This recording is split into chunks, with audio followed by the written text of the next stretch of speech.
Então nós vamos agora nessa terceira parte conhecer um pouco. Eu queria apresentar rapidamente para vocês a estrutura do plano, né, para vocês conhecerem um pouco a estrutura do plano.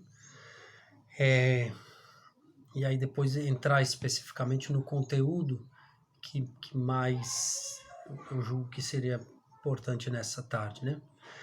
Então o plano ele vai do grão de trigo 1 até como o plano evangelizador, né? Ele vai até edificados na rocha 2. E ele vai também lançando os alicerces, ele vai dizendo o que precisa ser vivido, né? Mas é o que, não tanto o como, porque o como é muito dinâmico, mas o que, a essência daquilo que deve ser vivido em cada aspecto. E que a cada fase, por exemplo, no grão de trigo 1, ele vai falar de um aspecto. Por exemplo, aqui a comunhão de bens, que é o primeiro. Aí no grão de trigo 2 é o que diz no grão de trigo 1, acrescido do que surge no grão de trigo 2 e assim sucessivamente. Tem itens que eles são no grão de trigo 1 e assim eles devem ser vividos mesmo, talvez quando chegar até a alma da cidade. Então ele fala, primeiramente, ele apresenta a comunhão de bens, aí fala da comunhão de bens da comunidade de vida, da comunidade de aliança, da obra, dos setores da comunidade, com a igreja local, com o governo geral. Aí depois vai falar da captação de recurso fora, né, que é o benfeitor da paz, as doações, os projetos de captação, as campanhas, as ajudas da igreja local, principalmente nas missões em fundação. A partir do tópico 3, ele vai falar dos setores produtivos, que é outro aspecto que a divina providência age no meio de nós, né? Então vai falar da lanchonete, vai falar das livrarias, vai falar dos eventos. No item 4, ele vai falar da estrutura organizacional. Então ele vai organizando, ele vai delimitando desde uma fundação até uma missão já bem desenvolvida, a sua estrutura organizacional. E aí fala da equipe econômica na estrutura organizacional. Em cada fase essa equipe econômica vai crescendo. As relações de governo, então o que é que cabe ao responsável local nessa dimensão econômica, o que é que cabe ao conselho local nessa dimensão econômica, a relação com o economato geral, né, o economato local com o economato geral, e uma proposta de um organograma hierárquico e estratégico ao mesmo tempo, né? Não tão fechado, não tão pragmático nas caixinhas, mas mostrando um pouco o que em cada fase um economato local, uma estrutura econômica de uma missão precisa viver. A partir do item 5, nós vamos falar sobre o governo econômico da missão. Então, o que cabe ao economato local? Como se dá o governo dos setores produtivos? A dimensão administrativa e financeira da missão. A partir do 6 vai falar do desenvolvimento econômico da missão. Então entra a figura do econômico e a sua capacitação técnica. E no item 7 vamos falar de São José, ele que é o patrono de toda a obra Shalom. Então vamos começar aqui, né, falando mais especificamente para o público que nós estamos agora, que é a parte da comunhão de bens no item 1.3, a comunhão de bens da obra. O texto vai dizer: os membros da obra são animados a viver o espírito evangélico da pobreza através da sua partilha de comunhão de bens. Os irmãos da comunidade Aliança, se vocês lerem aqui no item 1.2, vai dizer que eles são chamados a viver. E os membros da obra são animados a viver. Quer seja chamado, quer seja animado, a força santificante e a ação do Espírito nessa dimensão santificante que se dá através da comunhão de bens, que dá essa graça, que colabora com essa dimensão do espírito evangélico da pobreza, é impressionante.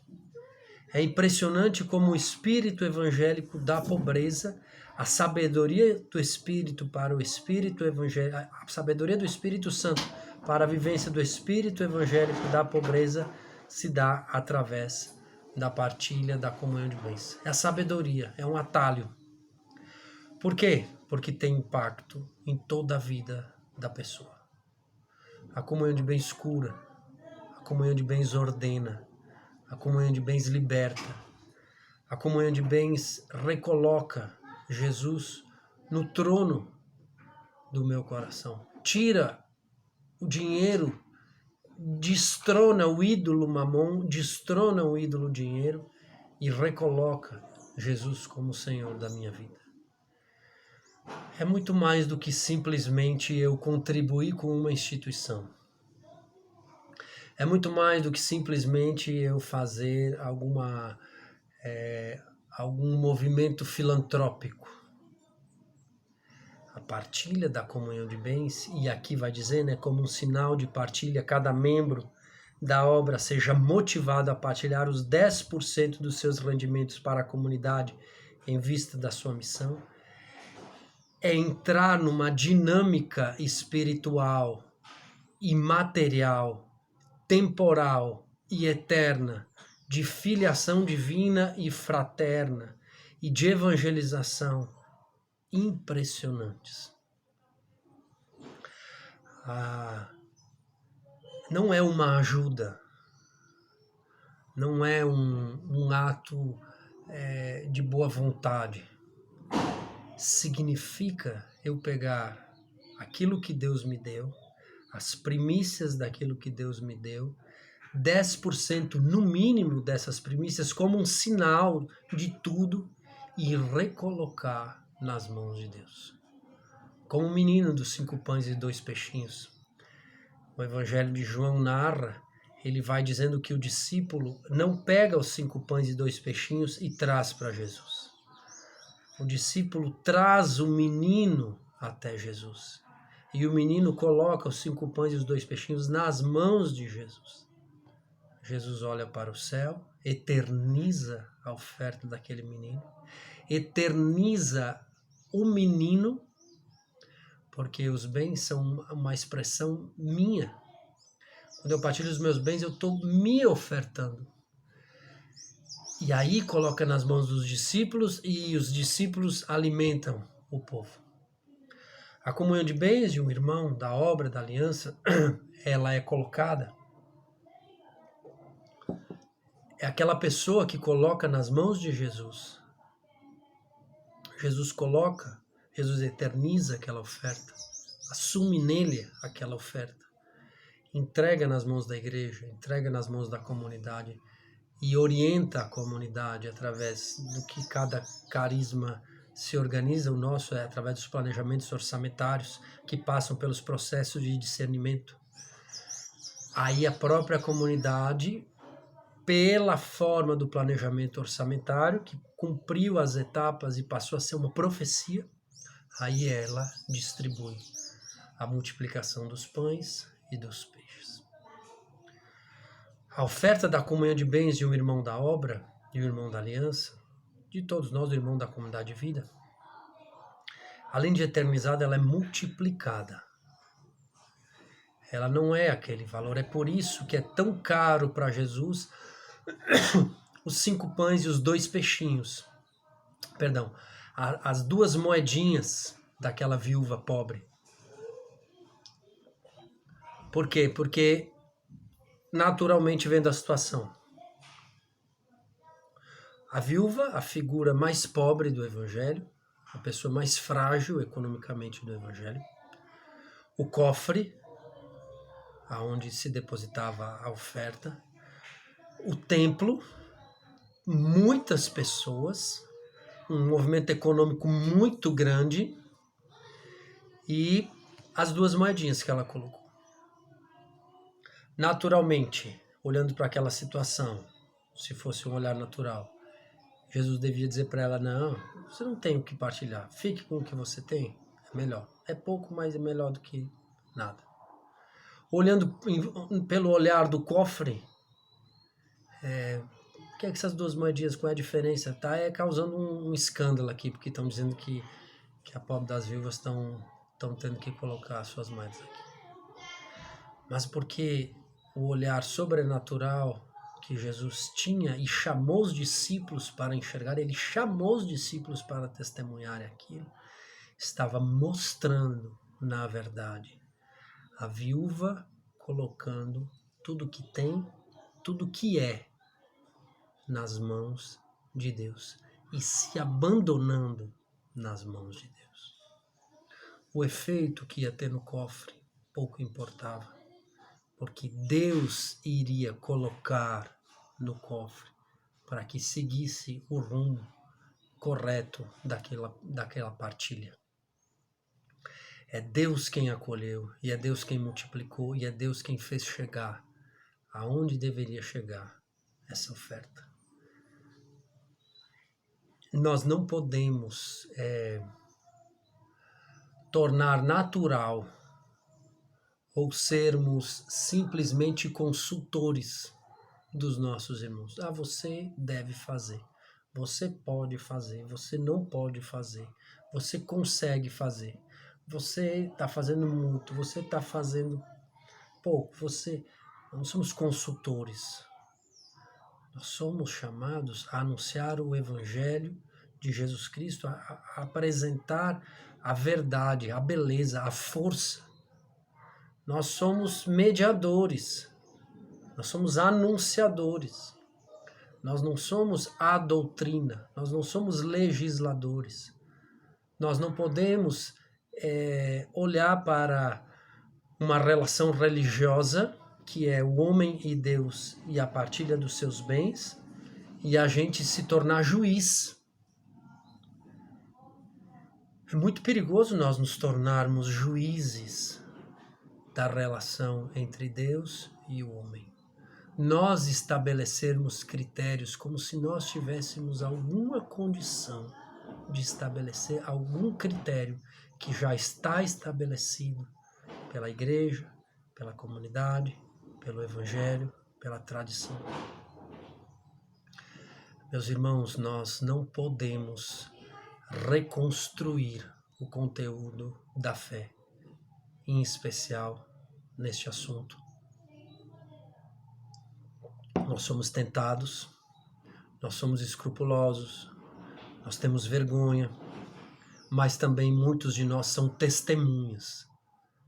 E aí, meu irmão, pastor, minha irmã, pastora de grupo de oração, esse assunto aqui, ou você é testemunha, ou você não consegue nem levantar os olhos para falar disso. É muito forte. A força desse anúncio, ela é muito impactante, e a resistência, a oposição a isso também é muito impactante. E esse aspecto, sem ser testemunha, sem você ser testemunha, isso é, sem você partilhar os seus bens, você precisa de uma graça, assim, uma graça de missão para aquele momento. Porque na hora você não vai ter coragem de lançar o irmão num caminho de fé. Você vai fraquejar. Você vai ter um olhar natural. Você vai se transformar num consultor econômico dele. E há um risco muito grande disso. Porque poderá ser um cego guiando outro cego. E aí os dois vão cair no buraco. Seguindo aqui, vai falar que a coordenação apostólica tem um papel importante na implantação da mentalidade para que toda a obra vivencie a partilha dos dons e dos bens à luz da economia do reino. O conteúdo da economia do reino, o conteúdo da divina providência, o conteúdo da comunhão de bens, ele é um conteúdo pastoral. Ele não é um conteúdo que, por se tratar dos bens temporais, deve ser confiado à estrutura da comunidade que administra os bens. Ele é um conteúdo pastoral. A pobreza evangélica, como a castidade, como os estados de vida, como a vida sacramental, como todos os aspectos, os conteúdos pastorais, esse conteúdo deve estar dentro. Ele não é um apêndice. Ele não está desassociado. Senão o evangelho teria o apêndice. o apêndice econômico do Evangelho. Aí todas as passagens que têm a dimensão econômica estariam nesse apêndice. Não estão. Por quê? Porque o Evangelho é vida. A dimensão econômica, ela está encarnada na vida. Não há vida sem dimensão econômica. É uma fragmentação do homem. Você olhar para uma pessoa, acompanhar uma pessoa e entender que a dimensão econômica dela não faz parte da vida dela. Ou da caminhada dela, né, usando uma linguagem mais nossa. A gente acha que, não, se eu organizar aqui esse aspecto, a dimensão econômica sozinha, sem anúncio, ela vai se ajustar. Não vai. Não vai porque senão o Evangelho, a palavra de Deus toda, não teria tantas marcas. E a maior delas para mim, que é quando Jesus diz: ninguém pode servir a dois senhores, ou amará um e desprezará o outro, ou amará um e odiará o outro, ou se apegará um e desprezará o outro. Ninguém pode servir a Deus e ao dinheiro, e o dinheiro com letra maiúscula. Tu não vai ver isso, essa colocação tão radical em outros aspectos. Tu vai ver aqui, em relação ao dinheiro. E Jesus dizia isso não só como mais um conteúdo de doutrina. Ele dizia isso porque ele sabia da força que o dinheiro causa na vida de um homem. Ele sabe o quanto o dinheiro pode afastá-lo de Deus, o dinheiro pode afastar o homem de Deus, pode afastar o homem do próximo, pode dividir o homem interiormente. E Jesus viveu isso na carne. Ele profetizou também sobre si, porque ele foi trocado por dinheiro. É impressionante. Judas não traiu Jesus por, sei lá, poderia ter várias coisas em jogo, mas assim, no concreto, o que é que aconteceu? Qual foi o fato que aconteceu? Jesus foi trocado por dinheiro. Jesus, quando falava isso, ele já falava, ele já profetizava a respeito da grande dor, da sua grande dor, que seria essa. Aqui na página 24, no segundo parágrafo, vai ter uma coisa muito importante para nós, né? O pastor de grupo de oração, se você tem aí, leia comigo. O pastor de grupo de oração é o protagonista na implantação dessa mentalidade. Ele, isso é você, né? Através do seu pastoreio, munido das informações da partilha, isso é, daquele relatório sim ou não, né? Deve conduzir os membros da obra à vivência da comunhão de bens à luz da economia do reino. É dado a você. E aqui eu digo, viva a comunhão de bens e transpire. Você vai transpirar. Você não vai precisar nem falar. Se você viver a comunhão de bens, no seu acompanhamento você vai transpirar.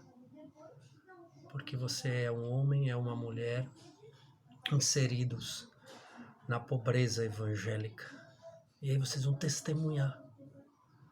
Vocês vão entender do que se trata verdadeiramente isso. Testemunhas. Protagonismo marcado pelo testemunho. Aí vão ter outros aspectos aqui, né? Aí vai falar do vocacional, que eu não vou entrar muito aqui. E por fim vai falar dos jovens. Nascida no meio dos jovens, a comunidade tem para com eles amor e dedicação especial. E diante deste enunciado, isso é, da economia do reino, da divina providência e da comunhão de bens, compreende-se que o anúncio da mentalidade da economia do reino que tocar o coração desses jovens terá um efeito transformador na vida desse jovem, vai transbordar nas famílias, nos construtores da sociedade, nos pobres, enfim, todos os homens e mulheres. Vocês imaginam um jovem que teve a sua experiência lá no Acampus, entrou no grupo de oração, passou anos no grupo de oração, nunca ninguém tocou nesse assunto com ele. E por que é que não tocou? Ou porque acha que ele não tem dinheiro, então ele não vai partilhar, e a lógica era para que tivesse partilha, para ajudar, não tem, tirou. Matou uma pessoa porque ela não tinha dinheiro. Ou então porque eu tenho medo de espantar, tenho medo que confunda com alguma outra coisa, não sei o quê. Enfim, esse jovem, ninguém fala para ele da comunhão de bens, não sabe o que é pobreza evangélica, não entra nesse mistério. Aí esse jovem vai precisar tomar decisões na vida. Ele vai precisar se decidir profissionalmente. Se ele tem essa marca da pobreza evangélica, ele vai buscar, provavelmente, o que é que Deus quer dele para servir a sociedade. Se ele não sabe o que é pobreza evangélica, provavelmente ele vai olhar quais as profissões que estão pagando mais. E aí ele vai atrás daquilo que está pagando mais, que está pagando melhor. Ou vai fazer um concurso público. Ele pode fazer um concurso porque ele crê que ele tem esse chamado ao serviço público. O chamado ao serviço público tem seus benefícios, mas tem suas renúncias. Se a pessoa descobre em Deus a vocação ao serviço público, ela vai fazer esse concurso e ela vai ser um grande bem para a sociedade. Mas se ela não tinha esse chamado, se ela buscava simplesmente mais dinheiro pelo dinheiro, ou então uma estabilidade para poder ter uma vida tranquila, provavelmente ela não vai encontrar essas expectativas falsas. E não encontrar as expectativas falsas significa frustração. E a frustração pode se transformar em corrupção, como um desejo de compensar aquilo que eu achava que tinha e descobri que não tinha. Vamos em frente. Aqui no Grão de Trigo 2, nós vamos falar, começa dizendo, o Grão de Trigo 2, busque-se formar os pastores para 100% de partilha à comunhão de bens, pois a vivência deles será um testemunho eficaz para os membros da obra. No parágrafo seguinte vai dizer, procure também divulgar os testemunhos dos membros da obra que partilharam a comunhão de bens. Testemunho é muito forte. Quando Barnabé, lá nos Atos dos Apóstolos, vende uma propriedade e coloca os seus bens aos pés dos apóstolos, é um testemunho muito forte, a ponto de ser relatado. E quando Ananias e Safira tentam mentir ao Espírito Santo a respeito da partilha de bens, a morte deles é um testemunho. Barnabé partilhou seus bens, a vida. Ananias e Safira mentiram ao Espírito Santo na relação da partilha com os bens, a morte. E Ananias e Safira, também acho muito bonita essa dolorosa, porque foi o primeiro escândalo da igreja primitiva. A igreja primitiva vinha bem até esse dia. Esse dia, o primeiro escândalo da igreja primitiva foi na dimensão da partilha dos bens. E diz a palavra que eles caem, eles tombam aos pés dos jovens. Por quê? E os jovens é que vão e enterram cada um. Por quê? Porque a igreja precisava nascer certa. Não podia haver dúvida. E aqueles jovens que seriam os anciãos que transmitiriam o evangelho às gerações futuras precisavam nascer no ambiente certo.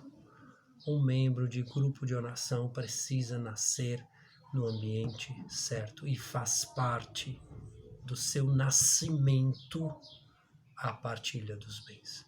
Não há outra via, não existe outra forma em relação aos bens que não seja a partilha. Ela vai abrir para todo o resto.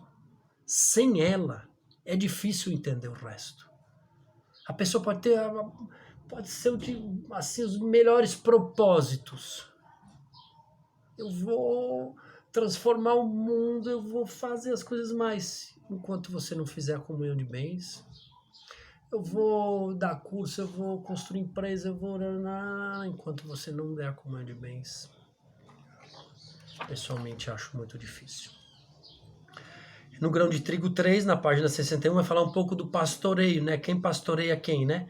Coordenador apostólico, pastoreia o coordenador do pastoreio geral, coordenador do pastoreio geral, pastoreia o coordenador dos pastoreios e seus núcleos, coordenador do pastoreio, realiza o pastoreio dos pastores de grupo de oração e o pastor de grupo de oração pastoreia os irmãos em relação à comunhão de bens. Caminhar um pouco por causa do tempo, mas certamente depois vocês vão poder ler e aprofundar. Vai ter também nas outras fases, mas eu acho importante nós terminarmos por aqui, para nós termos tempo para as perguntas, e temos um momento agora de perguntas e respostas que será ao vivo. Deus abençoe a cada um, e vamos conversar agora um pouco, perguntas, respostas, testemunhos, partilha, enfim. Shalom.